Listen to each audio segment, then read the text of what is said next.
You wake up in the dirt. Something warm and unfamiliar is spreading beneath you. There are no stores, no wrappers, no bathroom to retreat to.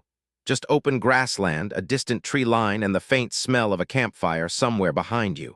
You are menstruating, and you are 200,000 years away from the nearest pharmacy. For most of human history, this moment was not a crisis.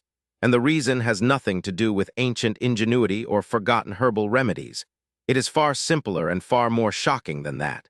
Your female ancestors almost never had their period at all. Let that sink in for a moment, because it changes everything about how you think about menstruation. The modern woman living in an industrialized country will experience roughly 400 to 450 menstrual cycles in her lifetime. She begins around age 12, ends around age 51, and unless she becomes pregnant or uses hormonal contraception, she bleeds roughly once a month for decades. This feels normal. It feels like how the human body has always worked. It is not. Beverly Strassmann, a biological anthropologist at the University of Michigan, has spent over 30 years studying this exact question. Since 1989, she has traveled repeatedly to the village of Bandiagara in Mali to study the Dogon people, one of the last natural fertility populations on Earth. The Dogon have no access to contraception.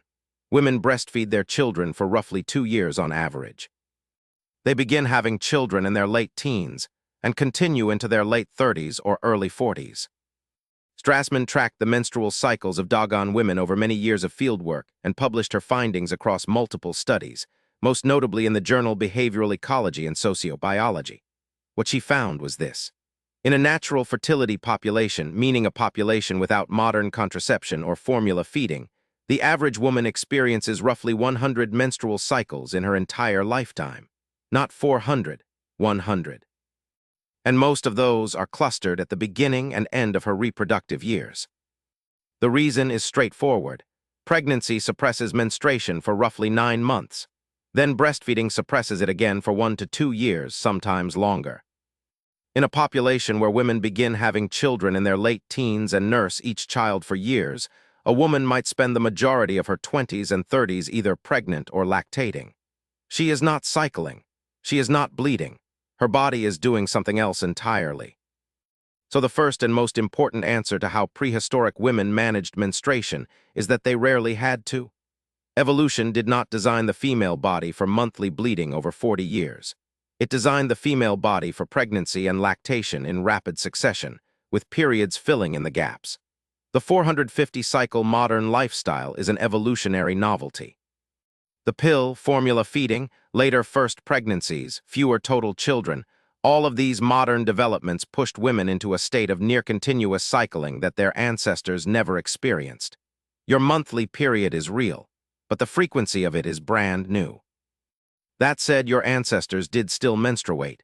They bled after giving birth, during early adolescence before their first pregnancy, between pregnancies if breastfeeding was brief, and during perimenopause. When it happened, they needed something to manage the flow. So what did they use? The honest archaeological answer is that organic materials decompose. Menstrual products made from plant fiber, moss, animal skin, or grass do not survive in the archaeological record the way stone tools or bones do. We do not have a prehistoric tampon sitting in a museum case. But what we do have is a convergence of ethnographic evidence from indigenous cultures around the world, experimental archaeology, and what we know about the materials available. Absorbent mosses have been documented across cultures from the Arctic to the tropics as menstrual padding. Sphagnum moss, in particular, can absorb up to 20 times its dry weight in liquid. It grows in wetlands across most of the continents where humans evolved. Researchers at the University of Exeter, including archaeologist Naomi Sykes, have noted that moss was among the most versatile materials available to prehistoric humans for any absorbent purpose, including wound care and likely menstrual management. Shaped animal hides or soft pelts, worn between the legs and tied at the waist, are described in accounts from multiple indigenous cultures. Treated animal intestines, soft grass bundles, and fibers from plants like cattail or milkweed have all been documented. In many tropical and subtropical environments, broad leaves from certain species served as wrapping material. None of this required advanced technology. It required observation, repetition, and the basic problem-solving ability that defines your species. But what is perhaps more interesting than the material is the social structure that grew up around menstruation. Across cultures that have no contact with each other, from parts of sub-Saharan Africa to Aboriginal Australia to indigenous South America to native North America, there is a recurring pattern. Menstruating women are separated, at least temporarily, from the main group. Sometimes this separation happens in dedicated structures. Anthropologists call these menstrual huts, though the name oversimplifies a complex practice. The anthropologist Chris Knight, in his 1991 book Blood Relations, argued that menstrual seclusion was not about shame or impurity. It was one of the earliest forms of social coordination in human evolution. Knight proposed that menstruation served as a visible signal, a shared marker that allowed groups of women to synchronize their fertility cycles, and crucially, to collectively withdraw sexual availability from men.